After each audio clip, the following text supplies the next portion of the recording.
നാടിന്റെ നാനാഭാഗങ്ങളിലും നടന്നുകൊണ്ടിരിക്കുകയാണ്. ഈ വേളയിൽ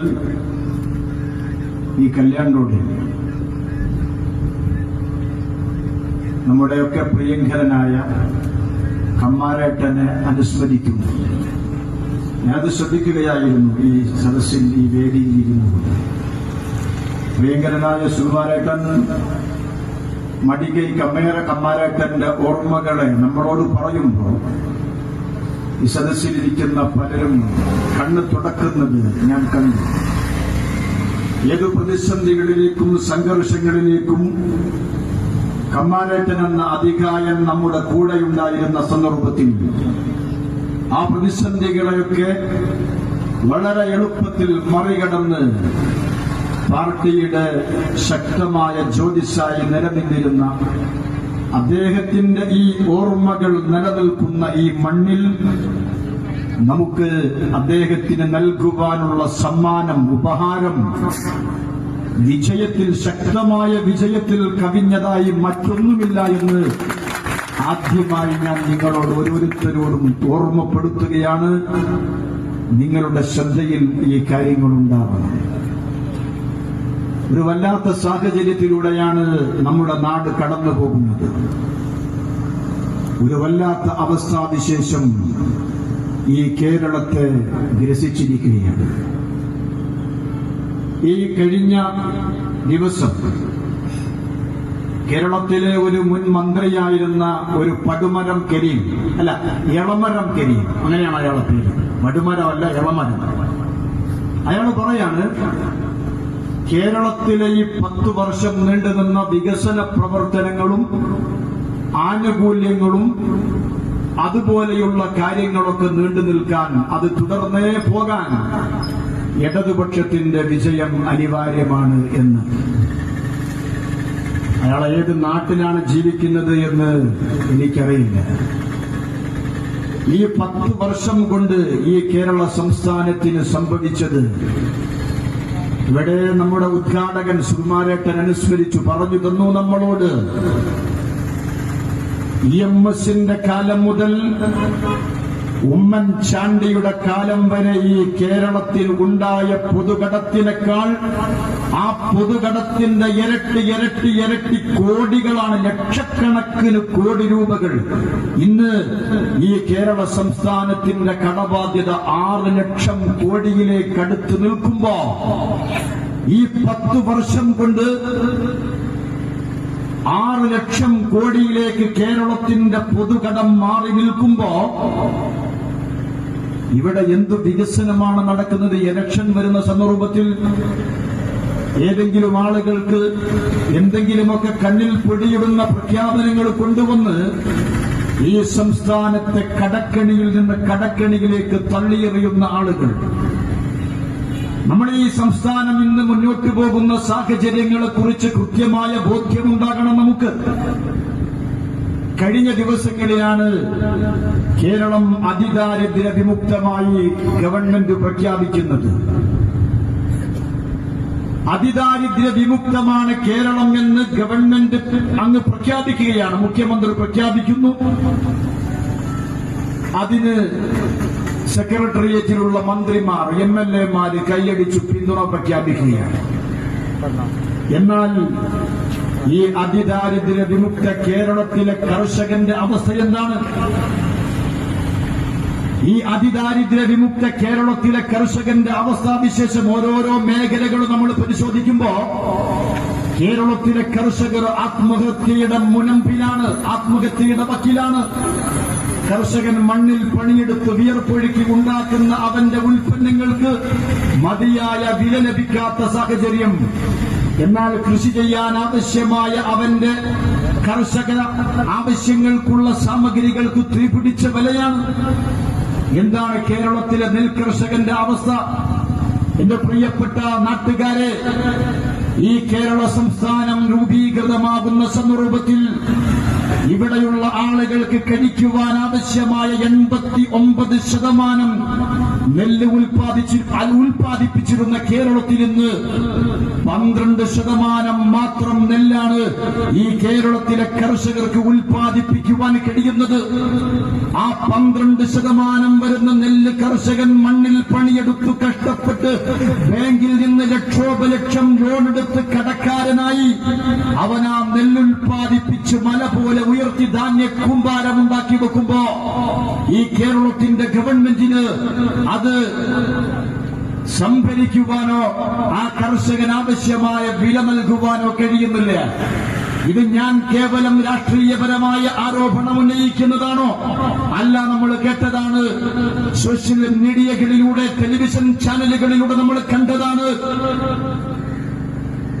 ആലപ്പുഴയിലെ തകഴി എന്ന് പറയുന്ന പ്രദേശത്തുള്ള KG പ്രസാദ് എന്ന് പറയുന്ന ഒരു മനുഷ്യൻ, അദ്ദേഹം എന്താ ചെയ്തത്? അദ്ദേഹം ഒരു കൃഷിക്കാരനായിരുന്നു. ഏക്കറക്കണക്കിന് നെൽവയലുകളിൽ നെൽകൃഷി ചെയ്ത് ആ മണ്ണിൽ വയലിൽ പൊന്ന് വിളയിച്ച് മല പോലെ അദ്ദേഹം നെല്ല് ഉൽപ്പാദിപ്പിച്ച് കുന്നുകൂട്ടി വെച്ചു. പക്ഷേ കേരളത്തിലെ ഭക്ഷ്യമന്ത്രിക്ക്, കേരളത്തിലെ ഭക്ഷ്യവകുപ്പിന് ആ നെല്ല് സംഭരിച്ച് കർഷകന് ആവശ്യമായ വില നൽകാൻ കഴിയാതെ ആ കർഷകന് കരഞ്ഞ് അദ്ദേഹം ഉദ്യോഗസ്ഥന്മാരുടെ മുന്നിൽ, അധികാരികളുടെ മുമ്പിൽ, ഞാൻ ഈ കൃഷി ചെയ്ത് കൂട്ടിയിട്ടിരിക്കുന്ന ഈ നെല്ലൊന്ന് സംഭരിച്ച് അതിന് മതിയായ വേതനം നൽകണമെന്ന് പറഞ്ഞ് കരഞ്ഞ് നിവേദനങ്ങളുമായി നടന്നു. സാധിച്ചില്ല, ആരും ഏറ്റെടുത്തില്ല.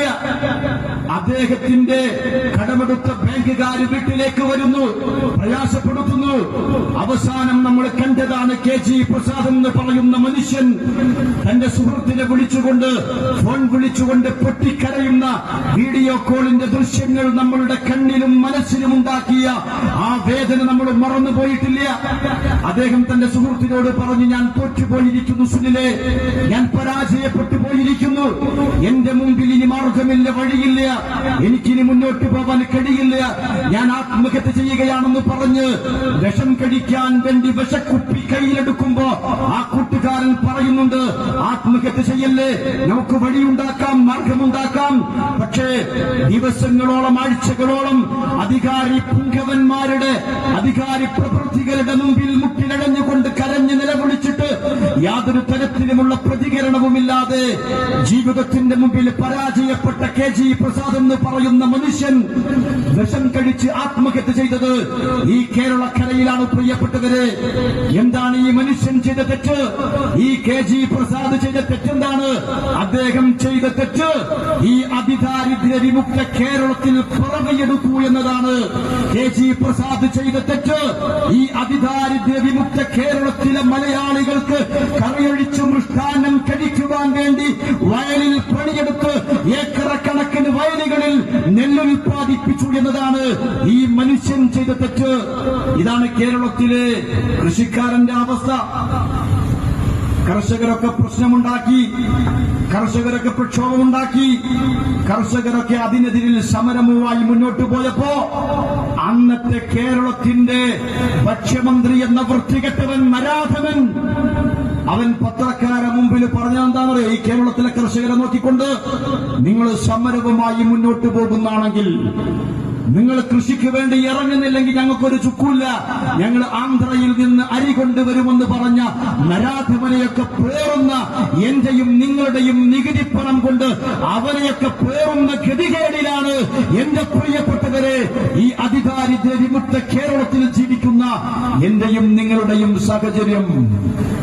കർഷകരോട് തീർത്തും നിരുത്തരവാദപരമായ സമീപനം നടത്തുന്ന, കർഷകർക്ക് നൽകേണ്ടുന്ന യാതൊരു വിധത്തിലുമുള്ള ആനുകൂല്യങ്ങളും ഗ്രാന്റുകളും നൽകാതെ കർഷകരോട് ശാസ്ത്രവ മനോഭാവത്തിൽ ഈ കേരളത്തിന്റെ ഗവൺമെന്റ് മുന്നോട്ട് പോകുമ്പോ എന്താണ് കേന്ദ്രത്തിന്റെ അവസ്ഥ? നരേന്ദ്രമോദിജി എന്ന് പറയുന്ന പ്രധാനമന്ത്രി കർഷകരെ തന്റെ മക്കളോടെന്ന പോലെ കാരുണ്യത്തോടെ അവരെ ചേർത്തു പിടിച്ച് അവർക്ക് വേണ്ടുന്ന സകല തരത്തിലുമുള്ള ആനുകൂല്യങ്ങളും സൗകര്യങ്ങളും ചെയ്തു കൊടുത്ത് അവരെ പ്രോത്സാഹിപ്പിച്ച് അവരെ ഉത്തേജിപ്പിച്ച് അവരെ കർഷക വൃത്തിയിൽ ഈ ലോകത്തിന്റെ മുമ്പിൽ ഈ രാജ്യത്തിനാവശ്യമായ ഭക്ഷ്യധാന്യ സുരക്ഷാ രാജ്യമാക്കിയതിനു ശേഷം ലോകത്തിന്റെ വിവിധങ്ങളായ രാജ്യങ്ങളിലേക്ക് ഭക്ഷ്യധാന്യം കയറ്റി അയക്കുന്നതിൽ ഈ രാജ്യത്തെ 1ാം സ്ഥാനത്തേക്ക് ഹസ്തദാനം ചെയ്തുയർത്തിയ പ്രധാനമന്ത്രിയുടെ പേരാണ് നരേന്ദ്ര ദാമോദർദാസ് മോദി.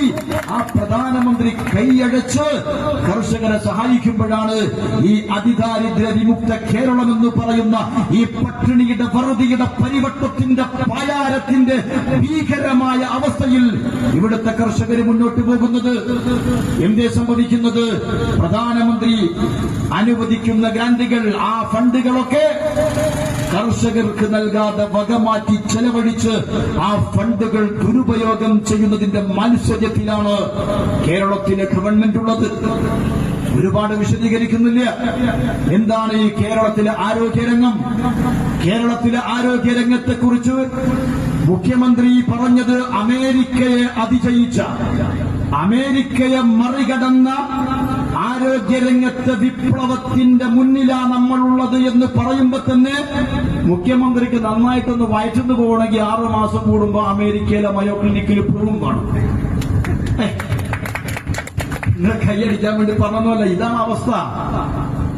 ഈ ആരോഗ്യരംഗം, അമേരിക്കയെ മറികടന്ന ആരോഗ്യരംഗമെന്ന് കൊട്ടിഘോഷിക്കപ്പെട്ട കേരളത്തിന്റെ ആരോഗ്യരംഗം എന്താണ്? നിങ്ങൾ കണ്ടതാണ് കഴിഞ്ഞ ആഴ്ചകളിൽ വേണു എന്ന് പറയുന്ന ഒരു മനുഷ്യൻ അദ്ദേഹത്തിന് നെഞ്ചുവേദനയുണ്ടായി. സാമ്പത്തികമായി പരാധീനതയിലുള്ള ദരിദ്രനായ വേണു എന്ന് പറയുന്ന മനുഷ്യൻ തന്റെ സുഹൃത്തിനോട് പണം കടം വാങ്ങിയിട്ട് ആംബുലൻസ് വാടകയ്ക്ക് വിളിച്ചിട്ട് അദ്ദേഹം ഹോസ്പിറ്റലിലേക്ക് പോകുന്നു. എവിടേക്കാണ് വേണു പോയത്? ഏതെങ്കിലും പ്രൈമറി ഹെൽത്ത് സെന്ററുകളിലേക്കായിരുന്നില്ല. ആരോഗ്യമന്ത്രി എന്ന് പറയുന്ന കഴിവുകെട്ടവളായ വീണ ജോർജിന്റെ മൂക്കിന്റെ താഴെ കേരളത്തിന്റെ തലസ്ഥാന നഗരിയായ അനന്തപുരിയിലെ മെഡിക്കൽ കോളേജിലേക്കാണ് ഈ മനുഷ്യൻ പോയത്. ഹാർട്ട് അറ്റാക്കുമായി വന്ന വേണുവിനെ അമേരിക്കയെ മറികടന്ന ചികിത്സാ വൈഭവത്തിന്റെ വിപ്ലവത്തിന്റെ പടപ്പാട്ട് പാടിയ അതിദാരിദ്ര്യ വിമുക്ത കേരളത്തിലെ മെഡിക്കൽ കോളേജിൽ തറയിൽ കിടത്തി, പ്രിയപ്പെട്ടവരെ, തറയിൽ കിടത്തിയിട്ടാണ് ഹൃദ്രോഗിയായ മനുഷ്യനെ ചികിത്സിക്കുന്നത്. ആ വേണുവും അദ്ദേഹത്തിന്റെ ഭാര്യയും കരഞ്ഞു പറഞ്ഞു, എന്നെ ഒന്ന് പരിഗണിച്ച്, എനിക്ക് സഹിക്കാൻ കഴിയാത്ത വേദനയുണ്ട്, ഞാൻ മരിച്ചു പോകുമെന്ന് ഞാൻ ഭയപ്പെടുന്നു എന്ന് പറഞ്ഞ് ഈ മനുഷ്യൻ പൊട്ടിക്കരയുന്നുണ്ട്. ആ മനുഷ്യന്റെ കൂടെ നിന്നുകൊണ്ട് വേണുവിന്റെ ഭാര്യയും നിലവിളിക്കുന്നുണ്ട്. അധികാരികൾ കേട്ടില്ല, അവര് കണ്ടില്ല. അവസാനം ഈ മനുഷ്യന് മനസ്സിലാക്കി, ഈ അതിദാരിദ്ര്യ വിമുക്ത കേരളത്തിൽ അടുത്ത നിമിഷം ഞാൻ മരിച്ചു പോകുമെന്ന സത്യം മനസ്സിലാക്കിയ വേണു തന്റെ സുഹൃത്തായ സഹോദരനെ ഫോണിൽ വിളിച്ചു പറയുന്നത് ഈ മലയാളികളായ നമ്മൾ കേട്ടതാണ്, നമ്മളുടെ കാത് കരഞ്ഞു പോയതാണ്, നമ്മുടെ നെഞ്ചു വിങ്ങിപ്പോയതാണ്. വേണു പറഞ്ഞു, അൻവർ സാദത്തെ, ഒരു നായക്ക് കൊടുക്കുന്ന പരിഗണന പോലും ഈ മെഡിക്കൽ കോളേജിൽ എനിക്ക് കിട്ടുന്നില്ലടാ. ഞാൻ മരിച്ചു പോയാൽ, ഞാൻ മരിച്ചു വീണ് പോയാൽ ഞാൻ അനുഭവിച്ച കഥന കഥ ഈ മാലോകരോട് നീ പറയണം കേട്ടോ, ഈ മാലോകരോട് നീ പറയണം കേട്ടോ എന്ന് പറഞ്ഞുകൊണ്ട് അതിദാരിദ്ര്യ വിമുക്ത കേരളത്തിൽ കഴിവുകെട്ടവളായ വീണ ജോർജ് എന്ന് പറയുന്ന ഒരു ഫോട്ടോസ്റ്റാറ്റ് കടയിൽ പോയി ആ പണിയെടുക്കുവാൻ പോലും യോഗ്യതയില്ലാത്ത കഴിവുകെട്ടവളായ വീണ ജോർജിന്റെ മൂക്കിന്റെ താഴെ വേണു എന്ന് പറയുന്ന മനുഷ്യൻ മെഡിക്കൽ കോളേജിൽ, അനന്തപുരിയിലെ മെഡിക്കൽ കോളേജിലെ തറയിൽ കിടന്ന് മരിച്ചുപോയി. പ്രിയപ്പെട്ടവരെ, അതാണ് അമേരിക്കയെ മറികടന്ന ചികിത്സാ വൈഭവത്തിന്റെ വിപ്ലവത്തിന്റെ കേരളത്തിലെ വർത്തമാനകാല സാഹചര്യം കഴിയുന്നുണ്ടോ? ഇല്ല. ഒരു കൊച്ചു പെൺകുട്ടി കൈക്കൊരു മുറിവുമായിട്ട് അച്ഛനും അമ്മയും ഹോസ്പിറ്റലിലേക്ക് കൊണ്ടുപോയി. ഹോസ്പിറ്റലിലേക്ക് കൊണ്ടുപോയപ്പോഴോ അവിടെയുള്ള ഡോക്ടർമാർ കുട്ടിനെ പരിശോധിച്ചു, അതിനുവേണ്ട ചികിത്സ കൊടുത്തു. പിന്നെ ഈ കുട്ടിയുടെ അച്ഛനും അമ്മയും കാണുന്നത് എന്താണെന്നറിയോ? കൈപ്പത്തി വെട്ടി മുറിച്ചിട്ട് ആ കൈപ്പത്തി മുറിച്ചു കളഞ്ഞ് കൈയുടെ ഈ ഭാഗത്ത് ബാൻഡേജ് ചെയ്ത് മരുന്ന് വെച്ച് നിൽക്കുന്ന പിഞ്ചു പൈതലിനെ കാണുന്ന ഒരച്ഛന്റെ, അമ്മയുടെ, മാതാവിന്റെ, പിതാവിന്റെ, ഉപ്പയുടെ, ഉമ്മയുടെ മനസ്സ് നിങ്ങൾ ആലോചിച്ചു നോക്ക്. ഈ കഴിവുകെട്ടവളായ വീണ ജോർജിന്റെ കിങ്കരന്മാരാകുന്ന ഈ ഡോക്ടർമാരെന്ന് പറയുന്ന തെമ്മാടികൾ, ചെറ്റകൾ, പരമനാളികൾ. നിങ്ങൾ ഒരു പക്ഷേ വിചാരിച്ചു പോകും എന്താ ഇങ്ങനെ പറയുന്നതെന്ന്. എന്റെ പ്രിയപ്പെട്ടവരെ, നിങ്ങൾ ആലോചിക്കണം. ഈ പറയുന്ന അവസ്ഥ ഏതോ ഒരു നാട്ടിൽ സംഭവിക്കുമ്പോ എനിക്കും നിങ്ങൾക്കും അതൊരു വാർത്തയാണ്, കേവലം ന്യൂസാണ്. ഈ സംഗതി എന്റെയും നിങ്ങളുടെയും ഒക്കെ വീടിന്റെ ഉമ്മറപ്പടി കയറി വന്നാൽ താങ്ങാൻ കഴിയുമോ നമുക്ക്? പിഞ്ചുമക്കളെ ഹോസ്പിറ്റലിലേക്ക് കൊണ്ടുപോകുമ്പോ അവിടെ മദ്യപിച്ചിട്ടല്ല, ഈ പരമച്ചറ്റകളൊക്കെ MDMA പോലെയുള്ള രാസലഹരിയിൽ, സിന്തറ്റിക് രാസലഹരിയിൽ അഭിരമിക്കുന്ന ഈ നരാധമന്മാരുടെ കൈകളിലേക്ക് നമ്മളുടെ മക്കളെയുമായി പോകുമ്പോ നിങ്ങൾ ആലോചിച്ചു നോക്കൊരു പിഞ്ചു പെൺകുട്ടിയുടെ കൈക്ക് ചെറിയ മുറിവുമായിട്ട് ചെല്ലുമ്പോ കൈപ്പത്തി വെട്ടിമാറ്റിയിട്ട് അവിടെ ബാൻഡേജും ചെയ്തു വിടുന്ന നരാധമന്മാരെ കൈകാര്യം ചെയ്യാൻ കഴിയാതെ വീണ ജോർജ് പറയാ, സാറേ ഈ കപ്പൽ മുങ്ങത്തേ ഉള്ളൂ സാറേ, സാറ് പേടിക്കണ്ട, ഞങ്ങൾ എല്ലാവരും കൂടി ഇതിനെ മുക്കും സാറേ, നമ്മൾ മുക്കും സാറേ എന്നും പറഞ്ഞിട്ട് ഇവളവിടെ പരിദേവനം പറയാ. അതാണ് കേരളത്തിന്റെ ആരോഗ്യരംഗം. എന്റെ പ്രിയപ്പെട്ടവരെ, ഇങ്ങനെ പരിശോധിച്ചാൽ ഓരോ മേഖലയിലും ഇതാണ് നമ്മൾ കണ്ടുകൊണ്ടിരിക്കുന്നത്. ഒരു വല്ലാത്ത സാഹചര്യത്തിലൂടെ ഈ കേരളം മുന്നോട്ട് പോകുമ്പോൾ എല്ലാ രംഗവും തകർന്നു തരിപ്പണമായിരിക്കുന്നു. ആരോഗ്യരംഗത്തിന്റെ സാഹചര്യമാണ് ഞാൻ പറഞ്ഞത്, കാർഷിക രംഗത്തിന്റെ സാഹചര്യമാണ് ഞാൻ വിശദീകരിച്ചത്. വ്യവസായ രംഗത്തിന്റെ അവസ്ഥ എന്താ? ഒരു സംരംഭം തുടങ്ങാൻ ആരെങ്കിലും വിചാരിച്ചാൽ 100 കൂട്ടം നൂലാമാലകൾ, ഉദ്യോഗസ്ഥ പ്രവൃത്തികളുടെ ശത്രുതയോടെയുള്ള പകവീട്ടല് പോലെയുള്ള പ്രവർത്തനങ്ങൾ. അതുകൊണ്ട് തന്നെ ആളുകൾ ലക്ഷക്കണക്കിന് കോടിക്കണക്കിന് രൂപ വിനിയോഗിച്ചവർ, ചെലവഴിച്ചവർ, അവര് മുന്നോട്ട് പോവാൻ കഴിയാതെ വ്യവസായ സ്ഥാപനങ്ങൾ അടച്ചുപൂട്ടി സ്ഥലം കാലിയാക്കുന്നു. അഭ്യസ്തവിദ്യരായ ചെറുപ്പക്കാർ അവര് ജോലിയില്ലാതെ അവര് പ്രയാസപ്പെടുന്നു. ഇന്ന് കേരളത്തില് അല്പസ്വല്പം വിദ്യാഭ്യാസമുള്ളവര്, കുറച്ച് പാങ്ങുള്ളവരെന്താ ചെയ്യണമെന്നറിയോ? അവര് വിദേശ രാജ്യങ്ങളിലേക്ക്, ജർമ്മനി പോലെയുള്ള, ഓസ്ട്രേലിയ പോലെയുള്ള, കാനഡ പോലെയുള്ള, ബ്രിട്ടനെ പോലെ, അമേരിക്കയെ പോലെയുള്ള രാജ്യങ്ങളിലേക്ക് മൈഗ്രേറ്റ് ചെയ്യുന്നു. കഴിഞ്ഞ ദിവസം കോഴിക്കോട് ജില്ലയിലെ മൈനോറിറ്റി മോർച്ചയുടെ പ്രസിഡന്റ്, എന്റെ സഹപ്രവർത്തകൻ ജോണി ചേട്ടൻ, അദ്ദേഹം എന്നോട് പറഞ്ഞു, റിഷാദെ, നാട്ടുകാർക്ക് പറയുമ്പോ വലിയ സംഗതിയാ, മകനെവിടെയാ? മകൻ കാനഡയിൽ, മകള് ഓസ്ട്രേലിയയിൽ. പക്ഷേ വീട്ടിലെ അവസ്ഥ എന്താ? കെട്ടിയോളം നോക്കിയിരിക്കുന്നു, കെട്ടിയോനെ നോക്കിയിരിക്കുന്നു, അങ്ങോട്ടും ഇങ്ങോട്ടും എത്ര നേരം നോക്കിയിരിക്കും, അങ്ങനെ ഇരിക്കുന്നതാണ്. ഇതേ അവസ്ഥയിൽ ഈ സംസ്ഥാനത്തിലെ അഭ്യസ്തവിദ്യരായ ചെറുപ്പക്കാർക്ക്, യുവത്വത്തിന് ഈ നാടിന്റെ ക്രിയേറ്റിവിറ്റിയായി, ക്രയശേഷിയായി മാറേണ്ടുന്ന ഈ യൗവനത്തെ പരിഗണിക്കുവാനും അവർക്ക് വേണ്ടുന്ന സാഹചര്യം ഒരുക്കി കൊടുക്കുവാനും കേരളത്തിലെ ഗവൺമെന്റിന് സാധിക്കാതെ പോയാൽ 25 വർഷത്തിന് ശേഷം നമ്മൾ കാണുന്ന കേരളം ഓരോ വീടുകളും ഓരോ വൃദ്ധസദനങ്ങളായിരിക്കുമെന്നതിൽ യാതൊരു സംശയവുമില്ല. പ്രിയപ്പെട്ടവരെ, ഈ അവസ്ഥയിൽ കേരളം മുന്നോട്ട് പോകുമ്പോ കേരളത്തിന്റെ ഗവൺമെന്റിന്റെ പിടിപ്പുകേടും പ്രാപ്തിയില്ലായ്മയും കഴിവുകേടും അവർക്കൊന്നും ചെയ്യാൻ കഴിയുന്നില്ല എങ്കിലും ജനങ്ങളുടെ അടിസ്ഥാന വികസനത്തിന് വേണ്ടുന്ന കേന്ദ്ര ഗവൺമെന്റ് നൽകുന്ന ഫണ്ടുകളെല്ലാം വകമാറ്റി ചെലവഴിച്ച് ദൂർത്തടിച്ച് ദുരുപയോഗം ചെയ്യുമ്പോഴും പറയണത് വലിയ വർത്താനാണ്. എന്ത്? ഇപ്പൊ ഈ പറഞ്ഞ പോലെ അതിദാരിദ്ര്യ വിമുക്ത കേരളം, മാങ്ങാ തൊലി, അങ്ങനെ ഓരോ പ്രഖ്യാപനങ്ങൾ, ഞങ്ങൾ അങ്ങനെ ചെയ്തു.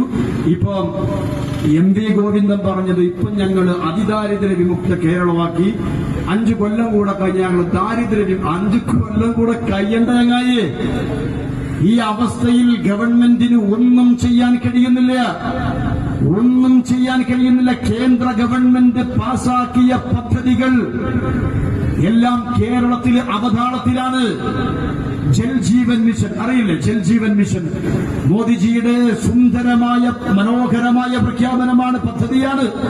ഭാരത മഹാരാജ്യത്തിലെ ഓരോ കവലകളിലും, ഓരോ ഗ്രാമങ്ങളിലും, ഓരോ വീടിന്റെ മുന്നിലും, വീടിന്റെ അകത്തളത്തിൽ, അവരുടെ പ്രോപ്പർട്ടിയിൽ, അവരുടെ വീട്ടു വളപ്പിൽ വെള്ളം ഓരോരുത്തരുടെയും ഉമ്മറപ്പടിയിലേക്ക് എത്തിക്കുന്ന പദ്ധതിയാണ്.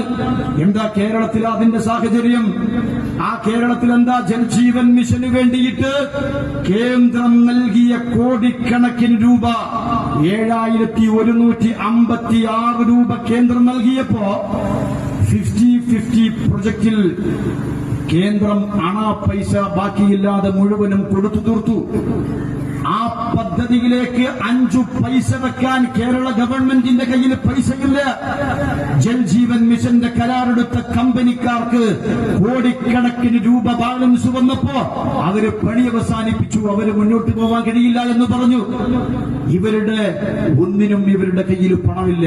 വയോവന്ധൻ പദ്ധതി, കേരളത്തിലെ 70 വയസ്സായ ഓരോ മനുഷ്യനും, ആണും പെണ്ണും, ഹിന്ദുവും മുസ്ലിമും ക്രിസ്ത്യാനിയും ഒരു വകഭേദവുമില്ലാതെ 70 വയസ്സ് പിന്നിട്ട് ചികിത്സിക്കുവാനുള്ള സാധ്യതയില്ലാത്ത, പാങ്ങില്ലാത്ത ആളുകൾക്ക് 10 ലക്ഷം രൂപ ചികിത്സാ സഹായം അനുവദിക്കുന്ന പദ്ധതി കേരളം പറഞ്ഞു ഞങ്ങൾ ഒപ്പുവെക്കൂല. പ്രധാനമന്ത്രി ആവാസ് യോജന, കേരളത്തിലെ അർഹരായ ആളുകൾക്ക്, രാജ്യത്ത് അർഹരായ ആളുകൾക്ക്, വീടില്ലാത്തവർക്ക് വീട് വെച്ചു കൊടുക്കുന്ന പ്രധാനമന്ത്രിയുടെ സുമോഹനമായ പദ്ധതി കേരളം പറഞ്ഞു ഞങ്ങൾ ഒപ്പുവെക്കൂല. എന്താ ഒപ്പുവെക്കാൻ? പേനയിൽ മഷിലായിട്ടല്ല, കയ്യിൽ മുക്കാലില്ല. ഇവരുടെ കയ്യിലൊരു ചുക്കുമില്ല. ഖജനാവില് പൂച്ച പെറ്റി കിടക്കുമ്പോഴും വലിയ ഡയലോഗാ. എന്റെ നാട്ടിൽ പറയുന്നത് പേരിന് പണി നായാട്ട്, കൂട്ടാൻ താളിന്റെ അല, ചേമ്പിന്റെ അല. എന്താ പണി വെച്ചാൽ നായാട്ട് വേട്ടയ്ക്ക് പോണ പണിയാ. വീട്ടിലെന്താ കറി? ചേമ്പിന്റെ ഇല വെച്ചിട്ട് ചെത്തിയിട്ട് കറി വെച്ചിരിക്കുക എന്ന് പറഞ്ഞ പോലെയാണ് കേരളത്തിലെ ഇന്നത്തെ സാഹചര്യം. ഒന്നിനും പൈസയില്ല. കടമെടുത്ത് 6 ലക്ഷം കോടിയിലേക്ക് കേരളത്തിന്റെ പൊതുകടത്ത് കൊണ്ടുവന്നെത്തിച്ച ആളുകൾ പറയാ എന്ത്? ഞങ്ങള് 5 കൊല്ലം കൂടെ കിട്ടിയ ദാരിദ്ര്യമുക്തും കൂടിയാക്കുന്നു. അതുകൊണ്ട് നമുക്ക് തിരിച്ചറിവുണ്ടാകണം. നമുക്ക് കൃത്യമായ തിരിച്ചറിവുണ്ടാകണം. പ്രിയപ്പെട്ടവരെ, നാം കൃത്യമായ രാഷ്ട്രീയപരമായ അവബോധത്തോടെ മാത്രമാണ് ഈ തെരഞ്ഞെടുപ്പിനെ അഭിമുഖീകരിക്കേണ്ടത്. 6 മാസം കഴിഞ്ഞു വരുന്ന നിയമസഭാ ഇലക്ഷന് മുന്നോടിയായി ഈ ത്രിതല പഞ്ചായത്ത് തെരഞ്ഞെടുപ്പ് നമ്മുടെ മുമ്പിൽ വന്നു നിൽക്കുമ്പോ നമുക്ക് ഓരോരുത്തർക്കും കൃത്യമായ ബാധ്യതയുണ്ട്. ദൗത്യ നിർവഹണത്തിന്റെ ഉത്തരവാദിത്വമുണ്ട് നമുക്ക്. ഈ സംസ്ഥാനം നഷ്ടപ്പെട്ടു പോവാതിരിക്കാൻ, ഈ സംസ്ഥാനം ദാരിദ്ര്യത്തിന്റെ കെടുതിയിലേക്ക് തകർന്നടിഞ്ഞു വീണ് പോവാതിരിക്കാൻ നമ്മൾ കൃത്യമായ രാഷ്ട്രീയപരമായ തിരിച്ചറിവോടെ അവബോധത്തോടു കൂടി മാത്രമായിരിക്കണം ഈ തെരഞ്ഞെടുപ്പിനെ സമീപിക്കേണ്ടത്. ഇത് നമ്മളുടെ സംസ്ഥാനത്തിന്റെ ഭാവിയെ പുനർനിർണയിക്കുന്ന കൃത്യമായ ഒരു പ്രക്രിയയാണ്. ആ ഒരു തിരിച്ചറിവ് നമുക്കുണ്ടാകണം. ഈ ആളുകൾ തന്നെ 5 വർഷം കൂടി ഈ സംസ്ഥാനത്തെ ഭരിക്കേണ്ടി വരുന്നൊരു ഗതികേട് നിങ്ങൾ ആലോചിച്ചു നോക്ക്. ഇപ്പൊ ഈ പെൻഷൻ കൊടുത്തത് കടം വാങ്ങിയിട്ട ചാർവാക മുനിയുടെ ഒരു നയമുണ്ട്. എന്ത്? കടം വാങ്ങി നാളത്തെ കാര്യം നോക്കണ്ട, ഇന്നും ജനിച്ച് മരിച്ച് പോയാൽ പിന്നെ ഒന്നുമില്ല. ചാർവാക മഹർഷിയുടെ തിയറിയാണ്. നമ്മൾ അടിച്ചു പൊളിച്ച് ആസ്വദിച്ച് ജീവിച്ചോളുക. കടം വാങ്ങിയിട്ടായാലും നെയ്യും കൂട്ടി ഉണ്ണ. അതാണ് ചാർവാക മഹർഷിയുടെ അദ്ദേഹത്തിന്റെ ആശയം. ആ ചാർവാക നിയമത്തിലൂടെയാണ് ഇന്ന് കേരള സംസ്ഥാനം മുന്നോട്ട് പോകുന്നത്. കടം മേടിച്ചിട്ട് ഇവിടെ ഞങ്ങൾ അത് പ്രഖ്യാപിക്കുന്നു. ഇവരുടെ അവസ്ഥ എന്താ? ഇവർക്കറിയാം എന്ത്? ഈ നാട്ടുകാരെ കണ്ണിന് പൊടിയിട്ട് പണ്ട് കിറ്റ് കൊടുത്ത് പറ്റിച്ച പോലെ ഇപ്പോ പെൻഷൻ കൊടുത്ത് ആളുകളെ ഇങ്ങനെ മസ്തിട്ടിരിക്കുക. ഇവരെ കാഴ്ചപ്പാടെന്താ? ഈ ജനങ്ങളെ പറ്റിച്ച് ഭരണം പിടിച്ചെടുത്തു കഴിഞ്ഞാൽ കോടിക്കണക്കിന് രൂപ കേന്ദ്രം നൽകുന്ന ഫണ്ടുകൾ അത് മോഷ്ടിച്ചെടുത്ത് അഴിമതി നടത്തിയെടുത്ത് അത് കടല് കടത്തി കൊണ്ടുപോയി കിഫ്ബിയിൽ നിക്ഷേപിച്ച് അതിൽ നിന്ന് പിന്നീട് കടമെടുത്ത് 9.5% പലിശ കൊടുത്ത് ആ പൈസയും മോഷ്ടിച്ച പണം വീണ്ടും വീണ്ടും ഇരട്ടിപ്പിക്കുന്ന ആ പറയുന്ന തന്ത്രമാണ്, ആ ഒരു വല്ലാത്ത ഡർട്ടി പൊളിറ്റിക്സ് ആണ് പ്രിയപ്പെട്ടവരെ ഇന്ന് കേരളത്തിൽ നടമാടിക്കൊണ്ടിരിക്കുന്നത്. അപ്പൊ ആ ഒരവസ്ഥയിൽ ഈ കേരളം മുന്നോട്ട് പോയാൽ എന്തായിരിക്കും സാഹചര്യമെന്ന് നിങ്ങളൊന്ന് ആലോചിച്ചു നോക്ക്. അടുത്ത തലമുറ ഈ രാജ്യത്തിന്റെ മുമ്പിൽ, ലോകത്തിന്റെ മുമ്പിൽ നമുക്ക് ജീവിക്കുവാൻ കഴിയാതെ ഈ സംസ്ഥാനം പട്ടിണിയിൽ നിന്ന് വറുതിയിലേക്ക് തകർത്തെറിയപ്പെടും എന്നതിൽ യാതൊരു സംശയവുമില്ല.